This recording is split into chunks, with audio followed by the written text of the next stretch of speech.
নমস্কাৰ মই মৌজিদ বন্ধুসকল বলগতে চাওক আজি সন্ধিয়াৰ 7টা গুৰুত্বপূৰ্ণ খবৰ। প্ৰথমটো খবৰ, জুবিনবিহীন প্ৰথমটো বহাগ, নাহৰ ফুলিছে কুলিও মাতিছে কিন্তু নাই কেৱল জুবিন গাৰ্গ। মনত পাহাৰসমূহ বিষাত লৈ গৰিমা শইকীয়াৰ ফেচবুক পোষ্ট, চকু সেমেকাই তুলিছে হাজাৰ হাজাৰ জুবিন অনুৰাগীৰ। জুবিনবিহীন প্ৰথমটো বহাগ, উকা বিহু মঞ্চ নিথৰ বসন্ত, নাহৰ ফুলিছে কুলিও মাতিছে কিন্তু নাই কেৱল জুবিন গাৰ্গ। জুবিন গাৰ্গৰ অনুপস্থিতিত এইবাৰৰ ৰঙালী যেন একেবাৰেই নিস্তেজ। মনত পাহাৰসমূহ বিষাত লৈ গৰিমা গাৰ্গৰ ফেচবুক পোষ্ট, চকু সেমেকাই তুলিছে হাজাৰ হাজাৰ জুবিন অনুৰাগীৰ। বিগত কেইবাটাও দশক ধৰি বিহু মঞ্চৰ অবিচ্ছেদ্য অংগ হৈ আছিল জুবিন গাৰ্গ, যাৰ কণ্ঠৰ যাদুত মুগ্ধ হ'বলৈ হাজাৰ হাজাৰ জনতাই নিশা উজাগৰে পাৰ কৰিছিল। জুবিনবিহীন এই প্ৰথমটো বহাগ মানি ল'বলৈ কষ্ট হৈছে প্ৰতিজন অসমীয়াৰ। জুবিনৰ কণ্ঠ বিহুনে এই বহাগ যেন কাৰো বাবেই সহজ হৈ পৰা নাই। পৰৱৰ্তী খবৰ, গৰু বিহুৰ দিনাই ৰাজ্যত শোকাবহ ঘটনা। গৰুক গা ধুৱাবলৈ গৈ মৃত্যু হৈছে দুই যমজ ভাতৃৰ। মৃত্যু হৈছে দীপাংকৰ নাথ আৰু দেৱাশিষ নাথ নামৰ দুই যমজ ভাতৃৰ। কৃষ্ণাই নদ গৰুক গা ধুৱাবলৈ নিছিল দুয়ো ভাতৃয়ে আৰু নৱম শ্ৰেণীৰ ছাত্ৰ আছিল মৃত দুই ভাতৃ। কৃষ্ণাৰ ভোজমালাত সংঘটিত হৈছে এই শোকাবহ ঘটনা। কৃষ্ণাৰ টেঙাবাৰী গাঁৱত ঘৰ এই দুই ভাতৃৰ আৰু এই ঘটনা এতিয়া সমগ্ৰ ৰাজ্যজুৰি শোকৰ ছাঁ পৰিছে। পৰৱৰ্তী খবৰ, ৰন্ধন গেছৰ চিলিণ্ডাৰ থাকিলে ভাল খবৰ। এতিয়াৰ পৰা কেৱল এটা মিছ কলতে বুকিং হ'ব আপোনাৰ ৰন্ধন গেছৰ চিলিণ্ডাৰ আৰু পদূলিমুখতে লাভ কৰিব LPG চিলিণ্ডাৰ। চাওঁ আহক এই সন্দৰ্ভত সবিশেষ। ৰঙালীৰ মাজতে গেছ গ্ৰাহকৰ বাবে সকাহ। এতিয়াৰ পৰা মিছ কলতে বুকিং হ'ব ৰন্ধন গেছৰ চিলিণ্ডাৰ। পূৰ্বৰ দৰে এতিয়া লগে লগে নাহে ডেলিভাৰী মেছেজ। ৰন্ধন গেছৰ নাটনিৰ সময়তে আহিছে ডাঙৰ খবৰ। বুকিং কৰাৰ বাবেও মুকলি হৈছে নতুন নম্বৰ। বুকিং নিশ্চিত হোৱাৰ পিছতে আপোনালৈ আহিব কনফাৰ্ম মেছেজ আৰু ইয়াৰ পিছতে এজেঞ্চিৰ পৰা ডেলিভাৰী দিয়াৰ বাবে আহিব দ্বিতীয়টো মেছেজ আৰু চিলিণ্ডাৰ পোৱাৰ পিছতে আপুনি শ্বেয়াৰ কৰিব DSC নম্বৰ। এই মেছেজ অহাৰ পিছতো যদি আপুনি চিলিণ্ডাৰ নাপায় তেন্তে দিয়ক অভিযোগ। বুকিং কৰাৰ বাবে মুকলি কৰা হৈছে এই সন্দৰ্ভত দুটাকৈ নম্বৰ। প্ৰথম নম্বৰটো হৈছে 8927225667। দ্বিতীয় নম্বৰটো হৈছে 8391990070। IOCLৰ তৰফৰ পৰা মুকলি কৰা হৈছে এই নম্বৰ দুটা আৰু এই নম্বৰ দুটাৰ যিকোনো এটা মাত্ৰ মিছ কল দিলেই বুকিং হ'ব আপোনাৰ ৰন্ধন গেছৰ চিলিণ্ডাৰ। মনত ৰাখিব, আপোনাৰ ৰেজিষ্টাৰ্ড মোবাইল নম্বৰৰ পৰা মিছ কল দিব লাগিব আৰু তাৰ পিছতে ঘৰৰ পদূলিতে পাব LPG চিলিণ্ডাৰ। দৰ্শকসকল আৰু বহুতো গুৰুত্বপূৰ্ণ খবৰ আছে। তাৰ আগতে আপোনাক জনাওঁ যে যদি আপুনি এতিয়ালৈকে এইটো ভিডিঅ'ত লাইক কৰা নাই তেন্তে এতিয়াই ভিডিঅ'টোত লাইক কৰি দিয়ক আৰু এনেকুৱা ধৰণৰ ভিডিঅ'সমূহ নিতৌ চাবলৈ চেনেলটো ছাবস্ক্ৰাইব কৰি কাষত থকা বেল আইকনটো প্ৰেছ কৰি ৰাখক। পৰৱৰ্তী খবৰ, ভোট গণনা শেষ হোৱাৰ লগে লগে ধাৰাবাহিক উচ্ছেদ চলিব ৰাজ্যত। বিজেপিক ভোট দিলেও হাৰি নাযাব বেদখলকাৰী। ভূমিৰ পট্টা নথকাসকল সাৱধান হওক। ৰাজ্যত এইবাৰ চলিব সৰ্ববৃহৎ উচ্ছেদ অভিযান। এই সন্দৰ্ভত বৃহৎ ঘোষণা ৰাজ্যৰ মুখ্যমন্ত্ৰী হিমন্ত বিশ্ব শৰ্মাৰ। বেদখলকাৰীৰ মাজত লাগিব পুনৰ হাহাকাৰ। অধিক কঠোৰ ৰূপত এইবাৰ আহি আছে বিজেপি চৰকাৰ। ফলাফলৰ পাছতে ৰাজ্যত চলিব বুলডোজাৰ। চৰৰ মাটাববোৰৰ পৰা মাটি কাঢ়ি আনি দিয়া হ'ব দুখীয়া ৰাইজক।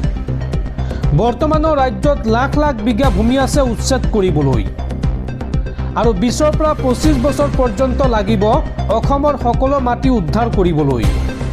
সকলো ঠাইতে হ'ব উচ্ছেদ অভিযান। মুখ্যমন্ত্ৰী হিমন্ত বিশ্ব শৰ্মাৰ এই কঠোৰ মন্তব্য। পৰৱৰ্তী খবৰ, বিহাৰৰ ইটাভাটাত অসমৰ 47 গৰাকী শ্ৰমিকৰ সৈতে ভয়ংকৰ ঘটনা। শ্ৰমিকৰ কন্যা পত্নীৰ সৈতে ইটাভাটাৰ মালিকে কৰা কাণ্ডৰ বিৱৰণ শুনিলে আচৰিত হ'ব আপুনি। আৰু অৱশেষত ঘৰলৈ উভতি আহিল এই শ্ৰমিকৰ দলটো। বিহাৰৰ ইটাভাটাত অসমৰ শ্ৰমিকক ভয়ংকৰ নিৰ্যাতন। অত্যাচাৰ সহিব নোৱাৰি অসমলৈ উভতি আহিল ৪৭গৰাকী শ্ৰমিক। ইটাভাটাৰ মালিকৰ নিৰ্যাতনৰ পৰা সাৰি নগ'ল শ্ৰমিকসকলৰ পত্নী কন্যাও। শাৰীৰিক মানসিক শাস্তিৰ লগতে যৌন নিৰ্যাতনৰো ভয়ংকৰ অভিযোগ। আৰু প্ৰতিবাদ কৰোঁতে ইটাভাটাৰ মালিক চুন্নামুখীয়াই গুলী চলাইছিল ভৰিত। বিহাৰৰ চৌৰচা থানাত এই সন্দৰ্ভত ৰুজু হোৱা গোচৰৰ ভিত্তিত চুন্নামুখীয়াক গ্ৰেপ্তাৰ কৰিছে বিহাৰ আৰক্ষীয়ে। আৰু অৱশেষত ৪৭গৰাকী শ্ৰমিকক উদ্ধাৰ কৰি বাছেৰে অসমলৈ লৈ আহিল আৰক্ষীয়ে। পৰৱৰ্তী খবৰ, মধ্যপ্ৰাচ্যৰ যুদ্ধক লৈ ডাঙৰ খবৰ। ইৰাণত আক্ৰমণ কৰাৰ প্ৰতিশোধ ল'লে হিজবুল্লাই। হিজবুল্লাই নষ্ট কৰিলে ইজৰাইলৰ ৪৩টা ঘাটি। ইৰাণত আক্ৰমণ কৰাৰ প্ৰতিশোধ ল'লে হিজবুল্লাই। হিজবুল্লাই নষ্ট কৰিলে ইজৰাইলৰ ৪৩টা ঘাটি। ইজৰাইলী সেনাৰ ৪৩টা ঘাটিত এটেক হিজবুল্লাৰ। চিৰিয়াৰ গোলান হাইটছ আৰু উত্তৰ ইজৰাইলতো আক্ৰমণ হিজবুল্লাৰ। অল বয়াদা, জাৰন আৰু কফৰ জুবল এলেকাত থকা ইজৰাইলী সেনাৰ ওপৰত ড্ৰোন এটেক হিজবুল্লাৰ। ইৰাণত আক্ৰমণ কৰাৰ প্ৰতিশোধ ল'লে হিজবুল্লাই। পৰৱৰ্তী খবৰ, পশ্চিমবংগত বিজেপিৰ আপুনিয়াই প্ৰাৰ্থী বুলি বাঙালীসকলক বিভ্ৰান্ত নকৰিব।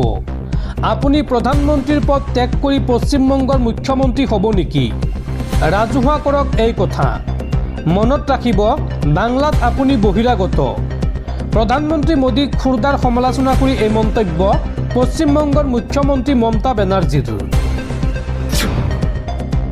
পৰৱৰ্তী খবৰ, বিহাৰৰ মুখ্যমন্ত্ৰী নীতিশ কুমাৰৰ পদত্যাগ। ৰাজ্যপালক পদত্যাগ পত্ৰ প্ৰদান নীতিশ কুমাৰৰ। আৰু কাইলৈ বিহাৰত নতুন মন্ত্ৰীসভাৰ শপত গ্ৰহণ। কাইলৈ বিহাৰে পাব এগৰাকী নতুন মুখ্যমন্ত্ৰী। পৰৱৰ্তী খবৰ, বিহুৰ মাজতে ৰাজ্যত চাঞ্চল্যকৰ হত্যাকাণ্ড। খুৰাকৰ পুতেকে ডেগাৰেৰে কাটি হত্যা কৰিলে 2 ভাতৃক। চোতালতে ৰক্তাক্ত হৈ পৰি থাকিল 2 ভাতৃ, ক্ৰমে পূৰ্ণ গোৱালা আৰু যোগেশ্বৰ গোৱালা। হত্যাকাৰী গোবিন্দ গোৱালা ঢেকিয়াজুলিৰ আৰক্ষীৰ জালত। পৰৱৰ্তী খবৰ, ষ্ট্ৰেইট অফ হৰমুজ বন্ধ কৰিবলৈ গৈ এইবাৰ মুখ থেকেচা খালে মাৰ্কিন ৰাষ্ট্ৰপতি ডনাল্ড ট্ৰাম্পে। আমেৰিকাৰ হুংকাৰৰ পিছতো হৰমুজেৰে পাৰ হ'ল চীনৰ টেংকাৰ। ফেইল হ'ল আমেৰিকা। ষ্ট্ৰেইট অফ হৰমুজ বন্ধ কৰিবলৈ গৈ এইবাৰ মুখ থেকেচা খালে আমেৰিকাই। আমেৰিকাৰ হুংকাৰৰ পিছতো হৰমুজেৰে পাৰ হ'ল চীনৰ টেংকাৰ। মিঠাইল ভৰ্তি চীনৰ টেংকাৰ অতিক্ৰম কৰিলে ষ্ট্ৰেইট অফ হৰমুজ। এই জাহাজৰ ওপৰত 7 বছৰ ধৰি প্ৰতিবন্ধকতা আৰোপ কৰি ৰাখিছিল আমেৰিকাই। আৰু 24 ঘণ্টাৰ ভিতৰতে হৰমুজ ব্লক কৰিবলৈ গৈ ফেইল হ'ল ট্ৰাম্প। ৰাষ্ট্ৰীয় খবৰ মতে কালি চীনৰ টেংকাৰ ৰিচষ্টাৰিয়ে হৰমুজৰ মাজেৰে পাৰ হৈ যায়। প্ৰথম অৱস্থাত জাহাজখনক কেচমৰ ওচৰত কিছু সময়ৰ বাবে আবদ্ধ কৰি ৰখা হৈছিল। আৰু তাৰ পিছত জাহাজখনক সহজেই হৰমুজৰ মাজেৰে লৈ যোৱা হৈছিল। হৰমুজ সন্দৰ্ভত চীনৰ প্ৰতিৰক্ষা মন্ত্ৰী এডমিৰেল ডং জুনে আগতেই সকীয়াই দিছিল আমেৰিকাক। আমেৰিকাই চীনৰ কামত হস্তক্ষেপ কৰিলে ভয়াৱহ পৰিণতি ভুগিব লাগিব বুলি হুংকাৰ দিছিল চীনে।